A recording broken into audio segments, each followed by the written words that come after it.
Hello guys, my name is Nate Lex, and welcome back to X-Decks. Today we will be teaching you the packet drop. Here's how it works. You're going to take one card. It's perfect. Hello everyone, my name is Nate Lex and welcome back to X-Decks. Today I'm going to be teaching you a very special move that is just involved in almost all my repertoire, and it is called the packet drop. It looks a little something like this.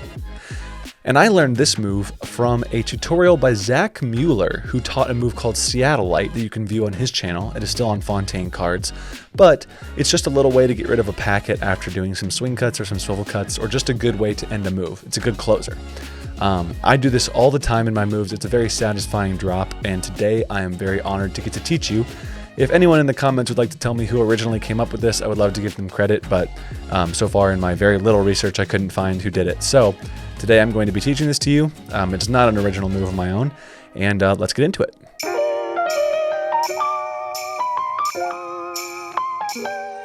Alrighty guys, let's get started with the tutorial for the packet drop. The packet drop is very simple. It's going to be a really fun one today. It looks like that, and I am excited to teach this to you. It's kind of a signature of mine. Not my original, but I just use it all the time. So let's get into it. The prerequisite is just, it's not even, you don't even really need swing cuts to be a prerequisite, but it's just fun to get into, and I'm going to show you how I usually do it. So if you guys haven't, you guys can check out our swing cuts video. That is in our basics playlist. And without further ado, let's get started. So to start off, packet drop, you're going to do 2 swing cuts, because essentially you want to end up with about a third of the deck. Now this is a very, very easy tutorial. When you have swing cutted, however you say that, 2 packets into your non-dominant, or your non-dominant hand, hello, the one that holds, the cards in dealer's grip. You're going to readjust this packet. So you're going to end up with about a third, maybe a fourth in biddle grip. And what you're going to do is that middle finger is going to adjust. So usually if you hold biddle grip, it's either all the way over to the right or all the way over to the left, depending on how you hold it. But your middle finger is going to go to the opposite side, while your thumb, that's almost on that bottom corner here, is going to readjust like so. So what happens is usually my index finger and pinky touch the long sides so that my fingers are free to do what they like. My middle finger will go to the top corner up here, and the thumb will go to the bottom opposite corner, like so. So if you're holding the deck like this, middle finger goes here, thumb goes here, you hold it like this, and you've readjusted it from biddle grip. I usually do that, and then what happens is your index finger touches this long side and pulls it over and around like this, and then applies some pressure so that arches like that. So you're going to be able to do this with your packet and press with your index finger. This is cool. So you basically adjust into corner grip, just making sure that the back of the cards is facing out towards this packet. Hold on, this is getting really clumpy. All right, there we go. Your ring finger is going to do this. It's going to go almost parallel with the deck, but slightly angled onto the corner right here. And literally what you're going to do is put a little bit of pressure with your nail of your index finger, and then you're literally going to let go of your thumb, and it will flip over like that. It's kind of hard to believe that it's that simple, but it is that easy.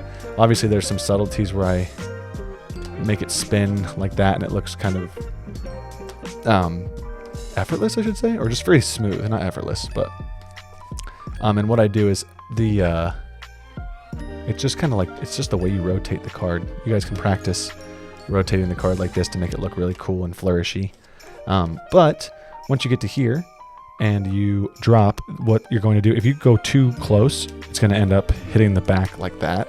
So what you want to do is just trust and drop your hand a little bit down, and it will flop on top. I do a lot of moves, or end a lot of moves that way. You can open a Charlier. You can also do half. If you're able to separate the packet with half of your thumb, then you can do 2 packet drops. You can also do a revolution and throw it into the revolution. You can do a Charlier and drop it into the Charlier and then close.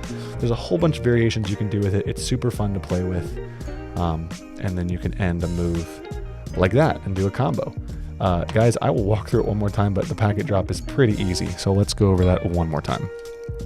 You're going to get to some swing cuts, get to a third or fourth. It really doesn't matter. You could even do it with a single card, but get an amount of cards that feels comfortable. I recommend at least 5. 5 is maybe the smallest packet I would use, but you can use any you want. You're going to go into middle grip, adjust with the index and pinky on these sides. Middle finger reaches over, thumb goes to the opposite corner, index pulls that around, applies some pressure. The ring finger goes down here. If this is halfway through the card, you're gonna go to your nail is gonna go about 3/4 of the way, and just leave a little bit of your skin there, like just enough to be a hinge that it will fall over like that.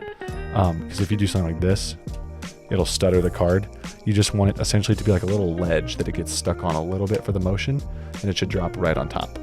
Hope you guys have enjoyed that tutorial. Packet drop is one of my favorites. Yeah, I just hope you're able to use it in your flourishes, and it would be really helpful if you left a comment saying if you liked it or not. And thanks for watching, guys. Hey guys, thanks again for watching the tutorial for the packet drop. I hope you guys learned a lot. I've been really encouraged by your comments lately on YouTube. It's been really awesome to read them, and I'm excited to see you guys at Cardistry Con this year if you're going to be there. Guys, I've just been really excited working at XDex, so I just want to thank the people who are behind the scenes helping out, like Jeff and Jay and Maria. There's some awesome people, and we are excited to meet you this year at Cardistry Con.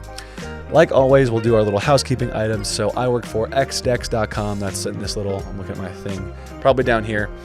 You can follow us at xdexrarecards on Instagram. That'll also pop up right here, somewhere down at the bottom of the screen. And please subscribe to us on YouTube. It really helps us grow. And I would love to keep teaching you guys these things.